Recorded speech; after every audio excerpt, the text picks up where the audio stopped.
Our facilitator today is Mark Powers. Many of you already know Mark, but for those of you who don't, Mark Powers is the president and founder of Atticus and has been coaching attorneys on practice management and marketing for 25 years. He's co-author of Time Management for Attorneys, How Good Attorneys Become Great Rainmakers, and Hire Slow, Fire Fast. Mark is one of the top legal coaches in the United States, a national speaker, and has a regular column in Lawyers USA. He's the developer of the first personalized training program dedicated to teaching attorneys the lasting skills and habits required for effective practice development and facilitates the Atticus Practice Growth Program and Dominate Your Market program. So as we get started, Mark asks that you have a pen and paper ready to make notes, as well as a list of possible action items. So Mark, with that, I'll go ahead and turn the call over to you. Good. Thank you, Susan. Welcome, everyone. Welcome to the Practice Growth Series. So I'm going to, let me go ahead and just make a quick announcement about the Practice Growth Series before we jump into the topic. In 2017, and we've made this announcement last year, but as a reminder to you, those of you that are on the call, we've replaced the Practice Development Series, which we've been doing. Susan, how many years have we been doing the Practice Development Series? Oh my, at least 10 or 12, maybe more. Yeah, for about 12 years. And for much of that, it was guided by you, the clients of Atticus, and the people that share our vision that have told us the kind of topics that you want. And one of the things we've noticed over the last couple of years is that with the overwhelm of emails that people are getting, that we need to be a little bit better at this, and we need to be able to provide our clients even more value along the way. So we've replaced the Practice Development Series with two distinct webinars. One is the Practice Growth Series, and the other is the Atticus Advantage Series. So the Practice Growth Series is similar to these calls, but only more value. They're monthly webinars that are designed to really foster growth, development. At its basics, we're still always going to do the best that we can in time management, marketing, staffing, and cash flow. They're really designed for, the Practice Growth Series designed for attorneys who are serious about their commitment to growth, and they're also designed to support the Atticus clients who are definitely serious about growth with additional value. So the Practice Growth Series has an annual subscription of $9.95. And if you're an Atticus client, or if you're an ambassador, and an ambassador of Atticus is someone that they have a classification inside of Atticus. They share our vision, they talk about Atticus, and they send attorneys to us that they know we can make a difference for. So they send referrals on a regular basis. But if you're an existing client, there's no charge. If you're not an existing client of Atticus and you're on these calls, you can sign up for them and you can participate. It's just a subscription fee. But there's also, if you're not a client, and quite frankly, if you are, there is the Atticus Advantage Series. So clients won't necessarily, if you're an Atticus client, you won't get an email for the Atticus Advantage Series on a regular basis. But if you're a past client, or you are a friend of Atticus, and someone that's been interested in Atticus, you may see one of these. And they're really great webinars, great value. Things like lessons learned. We get some of the best Atticus clients, and they say, well, what did you learn? What things have made the biggest difference for you in developing and building your practice? We talk about the secrets of how to double your revenue, or the aha moment. And we've done these calls a little bit already. There's no charge for those calls. But the big difference is Atticus on those calls will blatantly market its services. We'll promote products and programs. We'll offer high value, no charge, but Atticus will be blatantly marketing. Our clients are already in the system. They don't need to be marketed to. They love inside the system. So we want to make sure you were briefed on that. And that if you have questions, please let me or Susan know. And Susan's the moderator for the Practice Growth series, and she'll certainly be able to support you. So let's go ahead and jump back into kickstarting your marketing in 2017. And so our objectives today are, I want to give you one of the most important marketing lessons that I could suggest to you, or any Atticus client. I want to give you the 5 keys to successful marketing as we start the year. I usually do this on these kind of calls, but I love it. I like to look and see what worked for you in 2016, and we want to carry that into 2017. I'm going to give you my newest perspective on best marketing picks. So you have a lot of good ideas, and I know you do, and there are things that you're already doing. And these are things that I've seen recently or in the past that will be good for referral marketing especially. And then at the end of the call, we're going to create a 90-day quick start plan. So make sure that we come away with it from this call implementing or making sure we have some accountability to implement. So I want to start off with a question for you. And I'd like you to write the answer to this question down. It might adjust over the course of the call, but why don't you write the question down and then make sure you keep responding to the answer throughout the call. What accomplishment this year, 2017, if you accomplished it, would make this the best marketing year ever? So I'll say it another way. If I was to have the best marketing year ever in 2017, what would I have accomplished? What would have happened that said this is the greatest marketing year ever? It could be a revenue result. It might be new client result. It might be that I've got a larger number of inquiries this year. My conversion ratios from inquiry to client have dramatically increased. It could be that I put a foundational marketing system in place that meant I was going to have systematic, perpetual marketing going on. So write down what would make this the best marketing year for you ever. Another way, no, that would be it. Go ahead and write that down. And know that it's not being written down in stone. You can cross it out. If you've got a pencil, you can erase it. And over the course of this call, you can adjust it. But if we're able to identify this, I'd like it to be your rallying cry for your firm for 2017. And how do we make this the best marketing year ever? So make sure you write that down, because I'm going to come back to this and I'm going to ask you a question about it. So let's talk about the most important marketing lesson.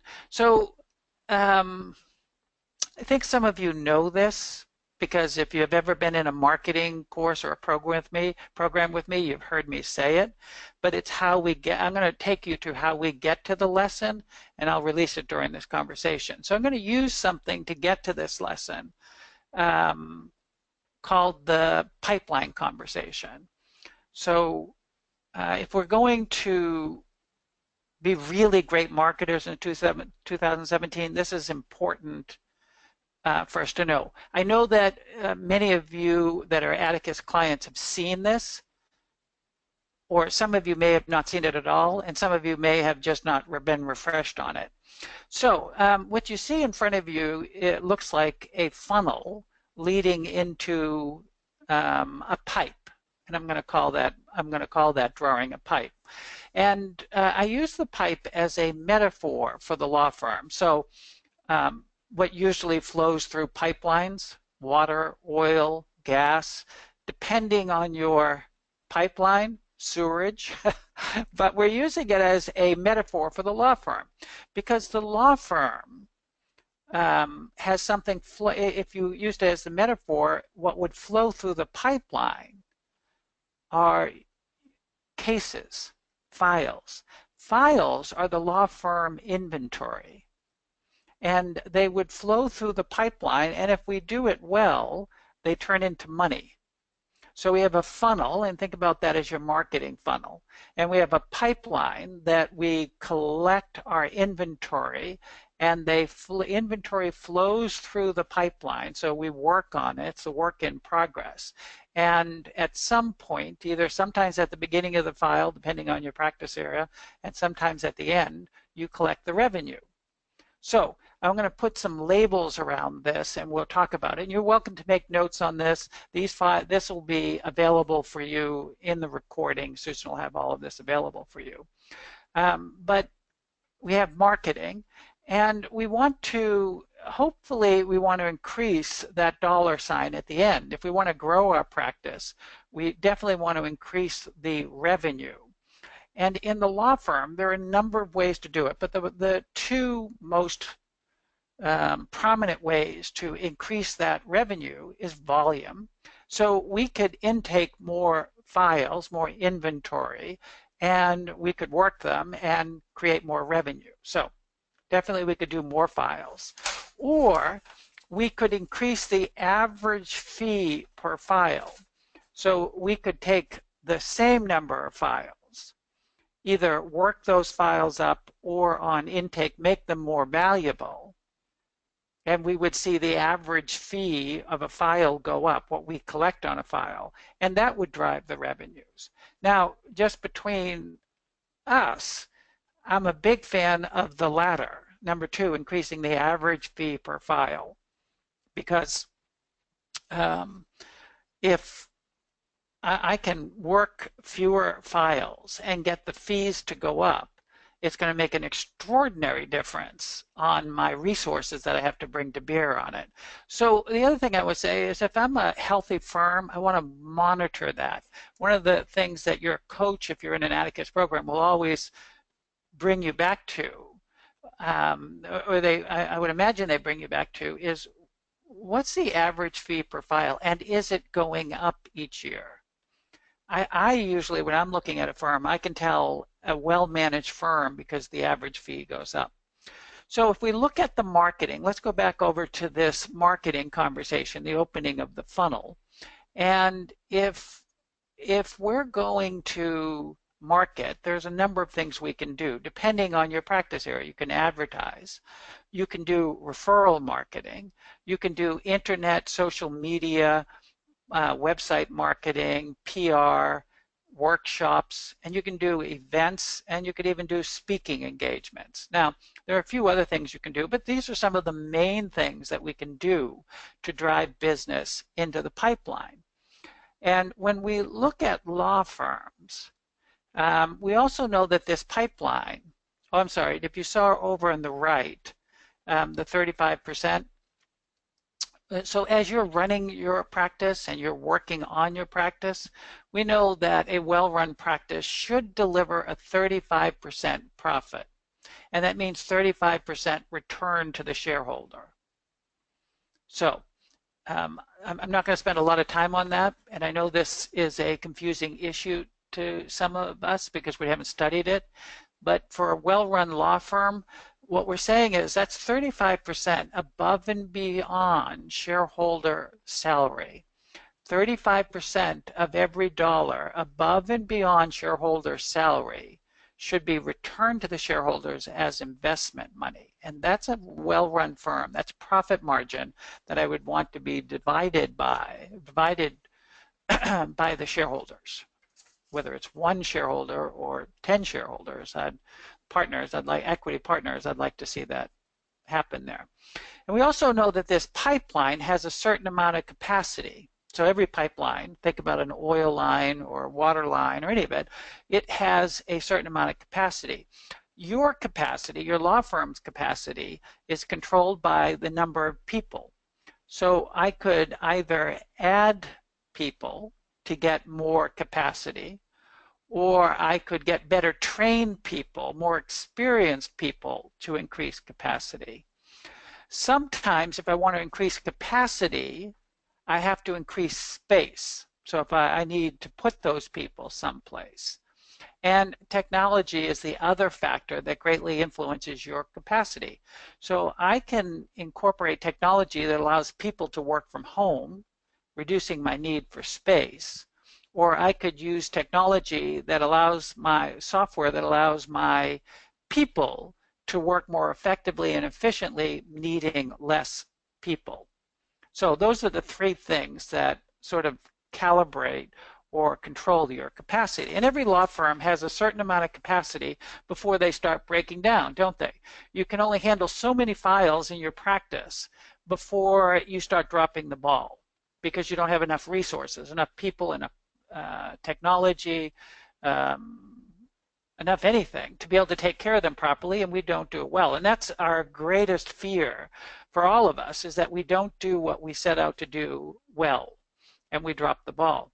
So most firms, when they start to market and they start bumping up to capacity issues, they start feeling some internal pressure. And you can almost imagine, as that picture depicts, is that we start bulging. The pipeline starts bulging out because we have too many files. Now, certainly we can have too few files and not use the full capacity, but in a lot of cases, when Atticus goes into a practice, we see often that they have too many files, and they're not the right type of files often. They're not great files, but they're really taking up a lot of capacity, and they're pushing the resources. People are working long hours. There's a lot of stress, turnover. My shareholders are not taking weekends off. They're working evenings. It's usually those are, if we could measure it, but from a subjective basis, if we saw those things, we could say that there's probably a lot of internal pressure. Now, most law firms, when they come across this situation, most shareholders usually react in a very primal way. And what do you think that is? How do you think shareholders react when they have too many files in the pipeline? Now, if you've been around Atticus, you would have a different answer, but for the general public, attorneys, what they do is they increase the size of the pipeline. So they hire more people. They get more space. And this is, it seems logical, but it's one of the biggest mistakes we make in the law firm, isn't it? Because now I've done all of that, but I've also increased my overhead dramatically. And I've put a lot of pressure on me as a shareholder to make sure, especially if I'm the prime marketer, to make sure that I'm marketing. And so it really, what this does, now I'm not arguing that you don't need to increase your law firm, the size of your law firm, the people, the space, the technology, those sort of things. But we want to do it strategically and properly, not as a reaction. And most firms are in a reactionary mode, and they create a great deal of stress for the shareholders because now they're managing more people, paying more rent, more overhead, and now they have to market harder to keep this capacity up. So instead, what Atticus recommends, if you look at the front end of the pipeline, where we have client intake, what we want you to do here is not as your first reaction, is not increase the size of the pipeline.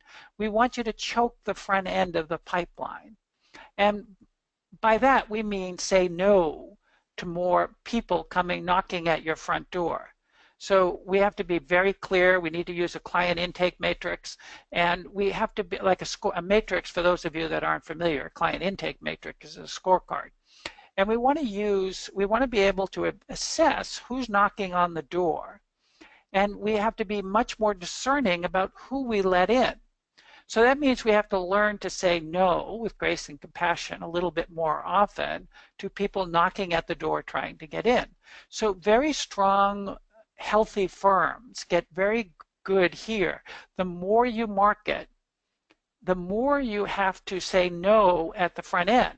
and be more selective.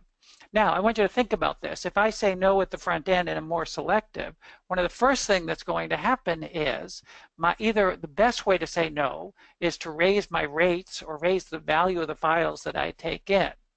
And that automatically says no because some people aren't going to be able to afford it. Now, we also know in the background that when we say no to someone in your legal marketplace, that there are plenty of attorneys that can handle that business. Yes, there's no shortage of competitors in your marketplace or attorneys that would take the business that you said no to. So we're not sending someone out into the cold. There are other people. You can't work with everyone. And that's one of the cores that we have to take out of the Atticus model. So what the Atticus model says, you have to choke the front end. So if you're doing all of this, you got to market, choke the front end, run your system well, make sure you're getting a profit. Increase the average fee per file. There's a big but there when I say choke the front end of the market. And the but is that most of us have a very difficult time doing this. We have a difficult time saying no. And one of the reasons, there's a number of them, but one of the main reasons is if we say no to this prospective client, we don't know if there's another one knocking at the door right behind them. So we sort of have a scarcity mindset or a survival mentality that we're still clinging to, even though we may have broken out of survival, we're still clinging to it, and a little bit of scarcity. So we don't say no as readily and as easily. So there's a number of reasons, but the biggest one is we don't know. Listen, I got to pay the rent, Mark. I got to pay overhead. I've got staff. I've got kids to put through college. It's very hard to say no. But we need you to say no for this model to be successful. So this brings in the greatest marketing lesson, and up at the top left is the most important marketing factor. And that is, in this model, whatever you're doing, you can never, so write this down, it's very technical, never, ever, ever, ever, ever, ever stop marketing. I'm serious, write that down. And you have to make this has to be a critical lesson for everything as we move forward. If we want a successful law firm, a profitable law firm, if we want more free time, more control, we can never, ever, ever, ever, ever, ever stop marketing. Whatever we're doing, and I'll talk about the things we need to do in a moment, but whatever we're doing, we can never let that down. The only thing we'll do is choke the front end of the pipeline more or choke it less. Does that make sense? You're never going to start marketing. You're going to get better and better at marketing. You're going to increase the opportunities of marketing. But what you'll do is choke that front end, this piece right here. And in some cases, you might release the choke. But that's how you control this model for profitability, freedom, control, and all of those things you really want. Now, most of you are on this call are shareholders, and if you are, I just want to point the highest use of your time in 2017 is complex matters that no one else can do, developing talent and systems that can do your complex model or your complex matters, and the third highest use of your time in 2017 is marketing, marketing, marketing, and then if you get some more time to market. So market, market, market in 2017. So that's the pipeline conversation. I say that because sometimes we forget going into the new year some of the most important things we should be doing and why we're doing them. And so I hope that's helpful for you. So I'm going to shift the conversation into some more practical things we can do around marketing. So I asked you what the most important thing you could do in marketing this year, what would be the biggest accomplishment. Whatever it is, it could be something to do with websites, speaking, PR, workshops. But for this conversation, in this call, we're going to focus on referral marketing. Now, all of the other things work. and they work to different degrees. But after 25 years of working with law firms, studying law firms, marketing with law firms, there's nothing that can give you some of the biggest, better returns than referral marketing. It's inexpensive. It often brings in the best cases. Most of your competition isn't doing it. I promise you that the vast majority of your competition is sometimes sitting on their hands waiting for business to come into the door. They're behind their desk waiting for the clients to come into the door. So they're not out there marketing. The business you do get tends to be more loyal to you. So marketing still is one of the strongest things we can do, and I'm going to focus on it for a good part of this call. So when I think of marketing, I want to give you a quick overview. I think it has to be a systematic process.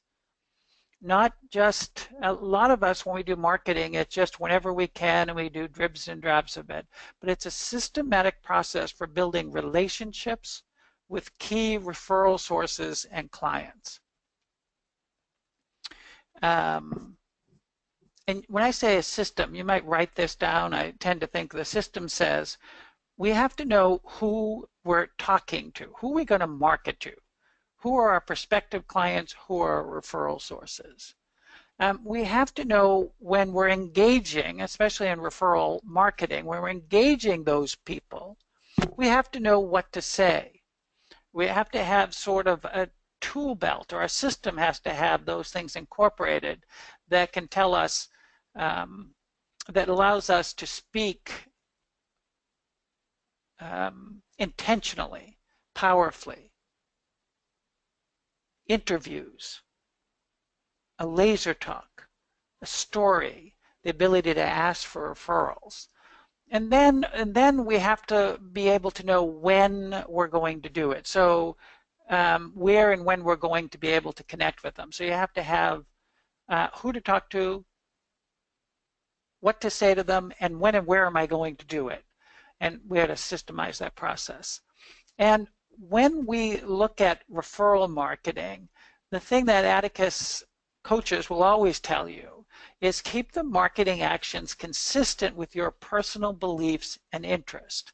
So if you go into 2017 thinking, well, Mark is doing this, Lonnie's doing that, I'm going to do those things. But they're not consistent with who you are. They're not consistent with your DISC behavioral profile. They're not consistent with the things that you like to do, hobbies and interests, and you're not interested in developing those interests, you'll stop marketing. So start with the things that you like. If it's charity work, get into charity work. If it's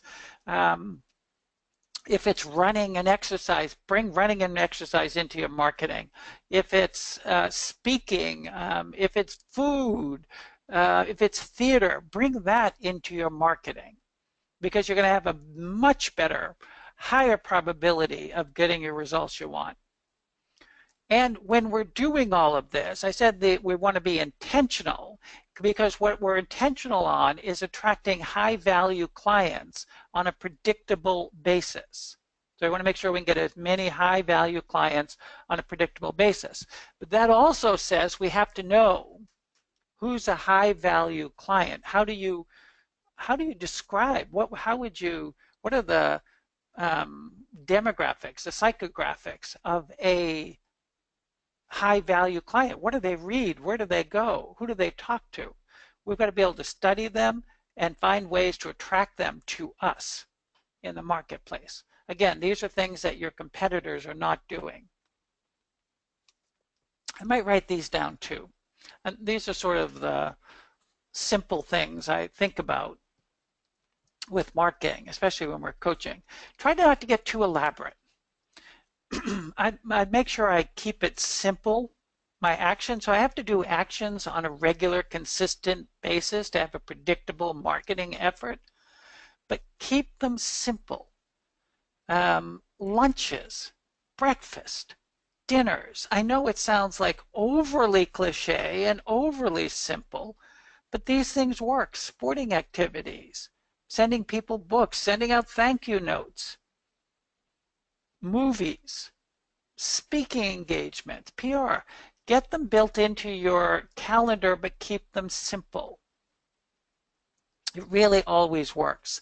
The second item for successful marketing is stay in action. So we said never, ever, ever, ever, ever stop marketing. So it means persistence pays off. There are many people, you'll have referral sources out in the marketplace that are working with other people right now, other attorneys, and that's great.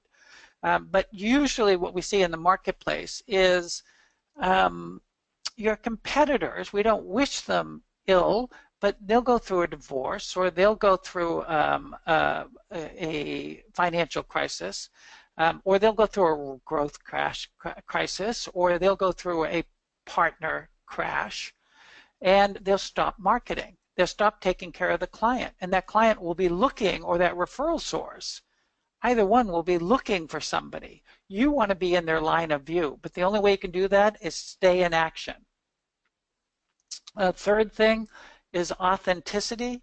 It goes a little bit to that last conversation. You've got to be yourself. Authenticity works in marketing. People don't, and you have this same experience. It's why we always use the cliche of the insurance salesperson. We want to be authentic. We want to be our authentic self along the way.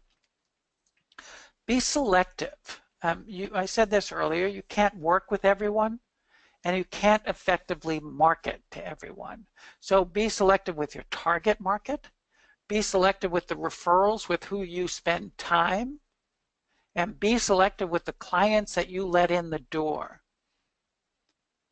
Those clients that you let in the door when you do a poor job of it take up an enormous amount of your time and energy, which gets in the way of your marketing. When I say the clients you let in the door, the clients that aren't a right fit for your practice.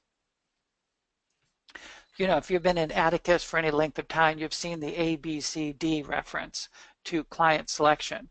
And the D clients, which you have in your practice, will often just suck up a lot of energy that you would either use to spend on good clients or for marketing. And the last thing is make sure you have guidance and accountability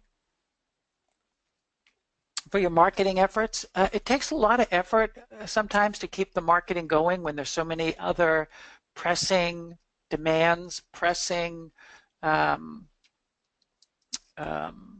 responsibilities, that it takes a lot to keep marketing moving. So I know that the vast majority on this call have a coach or have an accountability partner, somebody that does that. You need that along the way, and a guidance. I will say, if some of you on this call have associates that you're trying to train as marketing, a great place to get sort of the guidance, the direction, and the accountability, and do it very inexpensively is a program in Atticus called Rainmaker Plus.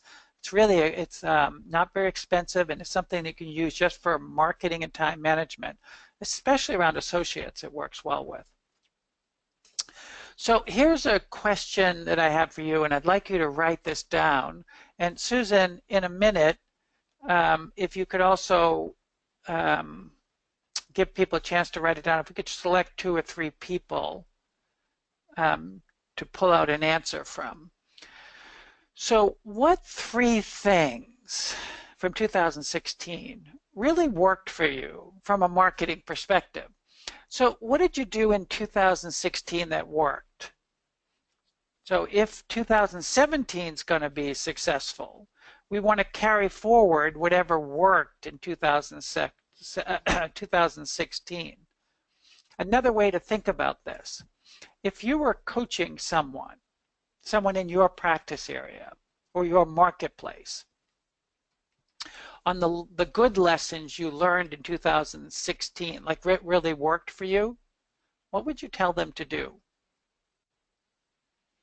If you were to step back from your practice and you were to answer this question and say, what should I bring into 2017 that's really working this year? What would those 3 things be? Susan, could we grab and see if there's a couple of people that could share or write down their shares? Sure. Let's try Dick Price. Dick, I've unmuted you. Hello? Hello? Hey, Dick. Hi. Happy New Year, Dick. Yeah, Happy New Year to you. Dick, what worked for you in 2016 that you think that I should continue in 2017? Well, I think one thing I did more than others was I gave a lot of speeches to different groups, and that helped get my name out with visibility, and I've gotten some referrals from that. And then in addition, I've continued to blog and keep my website up, which is pretty substantial. So for you, the big three was speaking engagements, continuing to blog and keep your name out there, and maintain, especially if I want to develop any SEO, if I want to really expand my website and do it well, I've got to keep content up to date, and I've got to work that content, or somebody has to, right? Right, and I'm actually in the middle of refurbishing my website. It's supposed to be coming up pretty Excellent. soon. Excellent. Dick, if someone wanted to see your website, what's the address? It's pricelawfirmtx.com. Price, Price, law firm, all one word, TX, all one word, .com. Correct. Great. Good. Thank you, Dick. Dick, I might come back to you later in the presentation. Susan, do we have someone else that could share just to give ideas for others on the call? I think when we listen to people, they give us things, oh yeah, I haven't thought about that. What Dick is doing is something I should do in 2017. I didn't do it in 2016, but I probably should do it in 2017. Someone else, Susan? Okay, how about James Joseph? James, I've unmuted James! James! Is James on the call? He's unmuted. James, can you hear us? He may be muted. Yeah, I've unmuted him. He may be muted on his own line. His James, microphone if you might get not be unmuted, connected. jump in if you're available. Anyone else, Susan? How about Larry Hance? Larry! Larry, you unmuted? We had a message from James. He says he's listening through his computer, so he doesn't have his microphone. Oh, okay. Maybe Larry. James, if you could, in the background, type in anything that's like one of the best things you did in 2016 from a marketing perspective. And Larry, do we have Larry yet? Larry is unmuted. Larry? Okay. James says his biggest development was to bring in a marketing assistant. Yeah. And he says it was his wife, and I think good. she's a lawyer.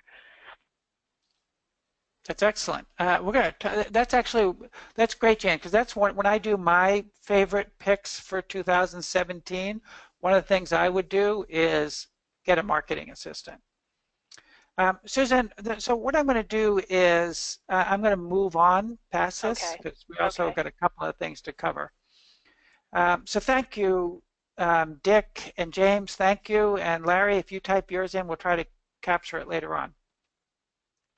So let me jump to my favorite marketing pick. So you might write some of these down. They really come from a lot of years of doing this, and also things I update each year I would think is new and different.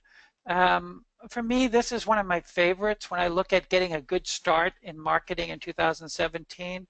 It's not too late to either pick up the phone, I prefer that, or pick up a note card and say thank you to referral sources. I'd pick 5 or 10 of them, and I'd even take them to lunch in the first quarter.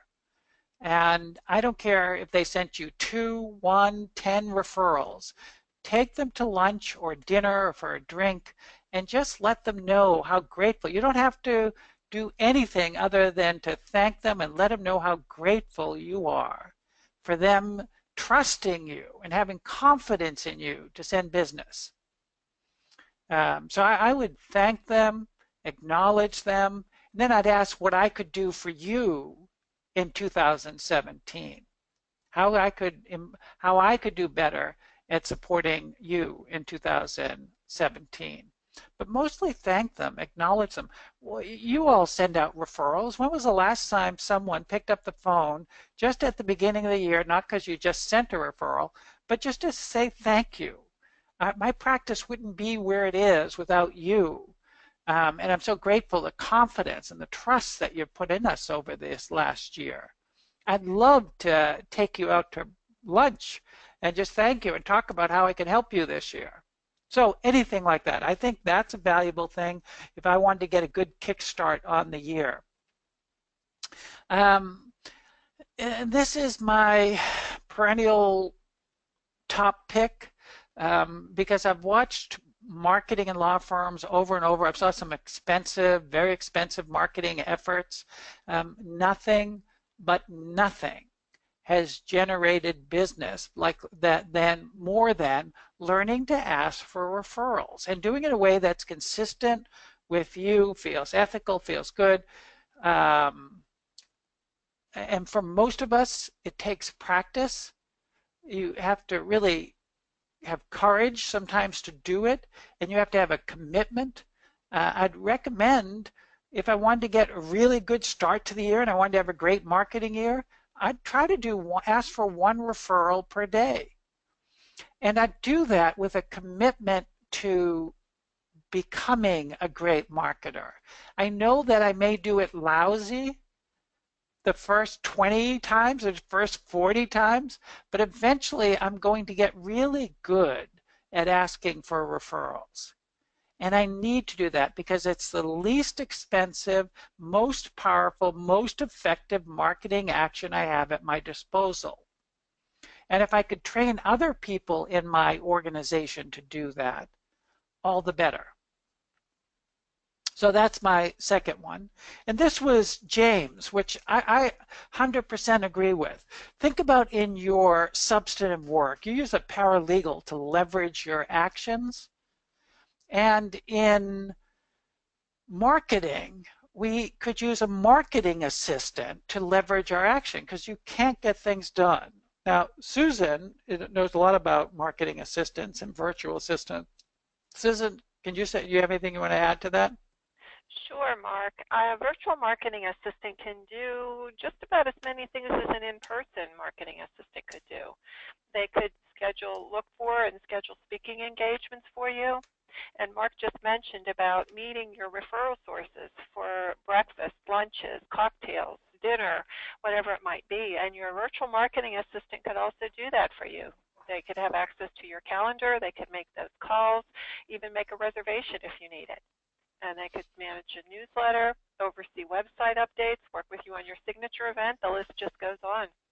Make sure you get gifts out to people because your secretary might be overloaded and you may not always do it, but you could talk to them once a week, once a month and say, let's look at the birthdays coming up, or there's a referral, and have a sort of a budget and just make sure gifts are getting out to people.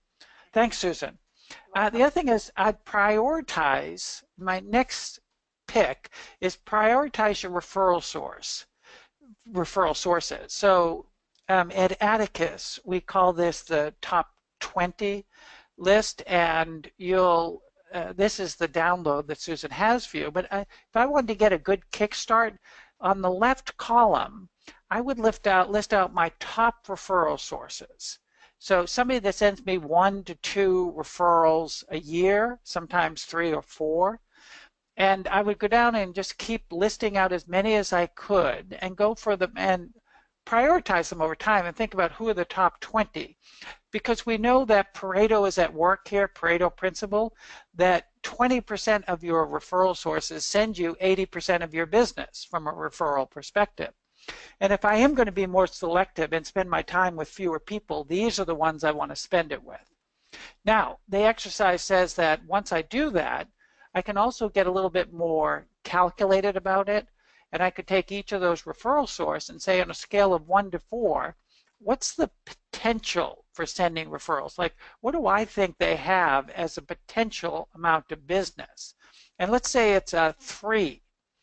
And beside that, I write how much actually, this is not a science, this is subjective, how much actually am I getting from them? And maybe it's a 1. But that's a gap that says, boy, there's business here that I could look at. And in the third column, it's rapport.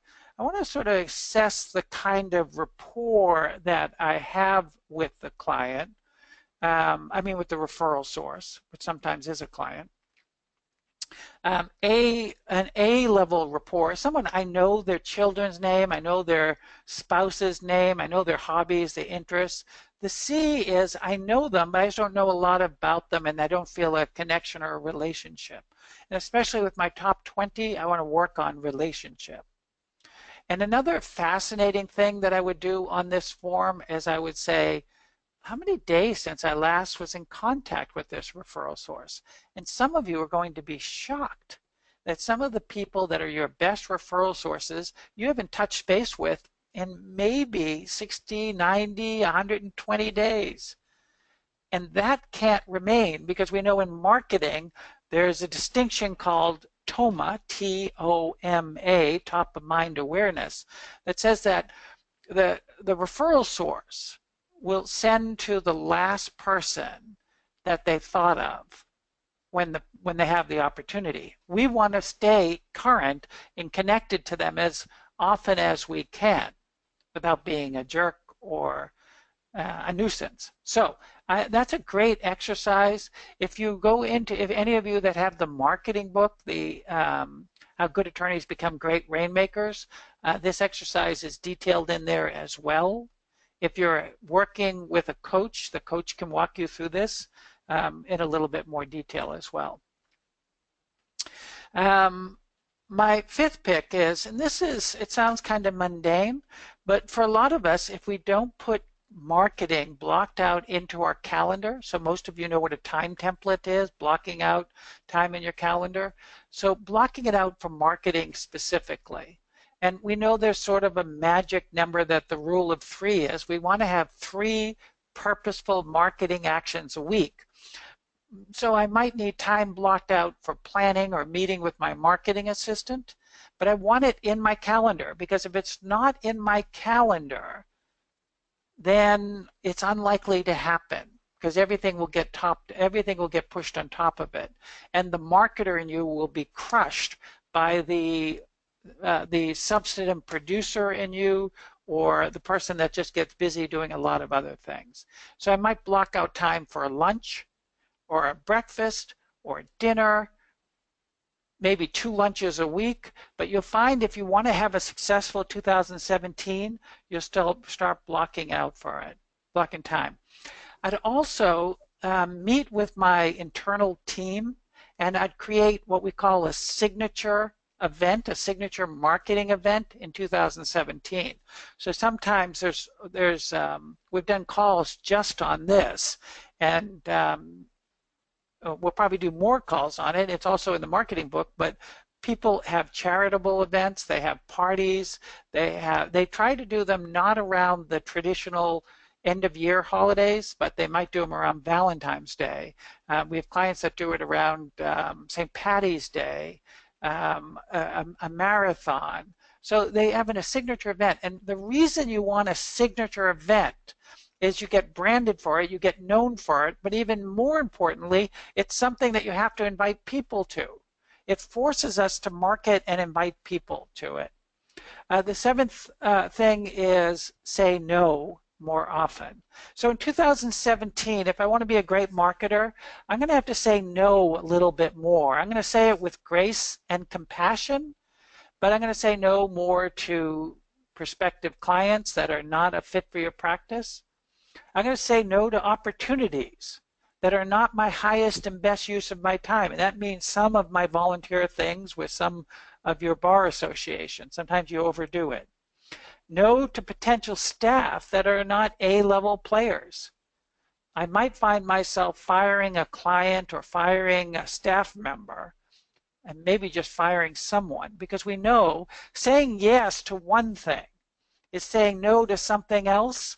So we want to know what we're saying yes to and be very good at saying no this year.